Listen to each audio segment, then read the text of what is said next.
পল্লী বিকাশ কেন্দ্র এনজিওর একটি নতুন নিয়োগ বিজ্ঞপ্তি প্রকাশিত হয়েছে, যেটি আপনারা ভিডিওতে দেখতে পাচ্ছেন। তো আমি সবকিছু কিন্তু বলে দেওয়ার চেষ্টা করব, পদ সংখ্যা কতটি এবং কি কি পদ থাকছে, শিক্ষাগত যোগ্যতা কত, বেতন কত, তো সবকিছু কিন্তু আজকে বলে দেওয়ার চেষ্টা করব। তো অবশ্যই আমাদের ভিডিওর সঙ্গে থাকবেন। তো প্রথমে দেখেন ফিল্ড অফিসার, এখানে কিন্তু আপনারা দেখতে পাচ্ছেন প্রথমে ফিল্ড অফিসার পদটি থাকছে, 50 জন কিন্তু এখানে পদ সংখ্যা থাকছে। তো এটার একটু আমরা শিক্ষাগত যোগ্যতা দেখে নিব। তো দেখেন লেখা আছে শিক্ষাগত যোগ্যতা স্নাতকোত্তর স্নাতক সমমান পাশে শিক্ষা জীবনের একটির বেশি তৃতীয় শ্রেণী বিভাগ গ্রহণযোগ্য নয়। বয়স কিন্তু তারা চাইছে সর্বোচ্চ 25 থেকে 35 বছর। অভিজ্ঞতা কিন্তু MRA অনুমোদনপ্রাপ্ত জাতীয় পর্যায়ের যে কোনো স্বনামধন্য এনজিওতে ক্ষুদ্র ঋণ কার্যক্রমের সমপদে কমপক্ষে 2 বছরের কাজের কিন্তু বাস্তব অভিজ্ঞতা থাকতে হবে। তো আশা করি আপনারা কিন্তু এই পদটির ফিল্ড অফিসার পদটি কিন্তু জানতে পেরেছেন। তো ফিল্ড অফিসার পদে কিন্তু 50টি পদ সংখ্যা কিন্তু থাকছে। তো সেক্ষেত্রে বয়স এখানে 25 থেকে 35 বছর তারা কিন্তু চাইছে সর্বোচ্চ। তো এখানে বেতন যদি আমরা একটু দেখে নেই, দেখেন বেতন কিন্তু লেখা আছে শিক্ষানবিশকালে বেতন 22,000 টাকা হবে এবং চাকরি স্থায়ী অর্থাৎ চাকরি যখন নিয়মিতকরণের পর কিন্তু 27,160 টাকা কিন্তু হবে। তো আশা করি বুঝতে পেরেছেন এই পদটি ফিল্ড অফিসার পদটি। তো আমরা এবার নেক্সট যে পদটি রয়েছে আমরা একটু সেটা দেখে নিব এবং সেটার যে অভিজ্ঞতা রয়েছে এবং শিক্ষাগত যোগ্যতা কত লাগবে, তো এইসব নিয়ে কিন্তু বিস্তারিত জানার চেষ্টা করব নেক্সটে যে পদটি থাকছে এই পদ নিয়ে।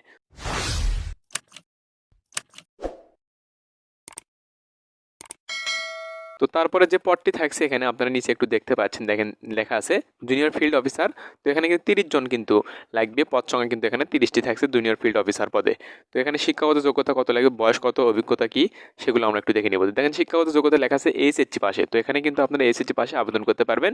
তবে সকল পরীক্ষায় কিন্তু কমপক্ষে জিপে 2.50 থাকতে হবে এবং শিক্ষা জীবনে কোনো তৃতীয় বিভাগ গ্রহণযোগ্য কিন্তু নয়। বয়স কিন্তু তারা চাইছে 22 থেকে 32 বছর। বয়স কিন্তু 22 থেকে 32 বছর তারা চাইছে সর্বোচ্চ। অভিজ্ঞতা MRA অনুমোদনপ্রাপ্ত জাতীয় পর্যায়ের যে কোনো সুনামধন্য এনজিওতে ক্ষুদ্র ঋণ কার্যক্রমে কিন্তু সমপদে সর্বোচ্চ 1 বা 2 বছর কাজের কিন্তু বাস্তব অভিজ্ঞতা থাকতে হবে। তো আশা করি আপনারা এটা বুঝতে পেরেছেন। তো সেক্ষেত্রে দেখেন বয়স কিন্তু 22 থেকে 32 বছর লাগবে। অভিজ্ঞতা তারা চাইছে আমি কিন্তু বলে দিয়েছি। তো সেক্ষেত্রে এইচএসসি পাশে কিন্তু আপনারা এই জুনিয়র ফিল্ড অফিসারে আবেদন করতে পারবেন। সেখানে কিন্তু পদ সংখ্যা থাকছে 30টি।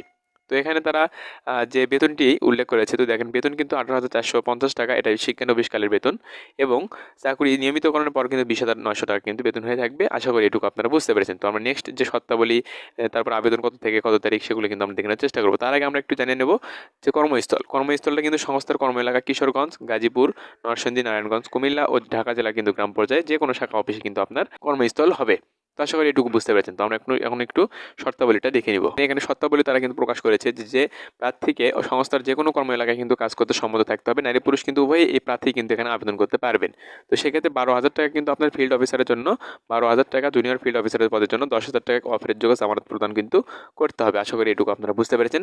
তবে নিয়োগ পরীক্ষা ঢাকা প্রধান কার্যালয়, কুমিল্লা, দাউদকান্দি এবং কিশোরগঞ্জ মঠখোলা অনুষ্ঠিত কিন্তু হবে। আশা করি আপনারা এটুকু কিন্তু বুঝতে পেরেছেন।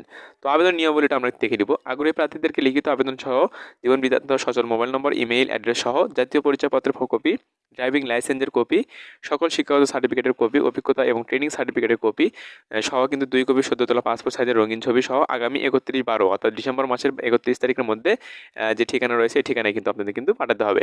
অর্থাৎ এখানে কিন্তু আপনারা খামের ওপর কিন্তু অবশ্যই পদের নাম কিন্তু উল্লেখ করতে হবে।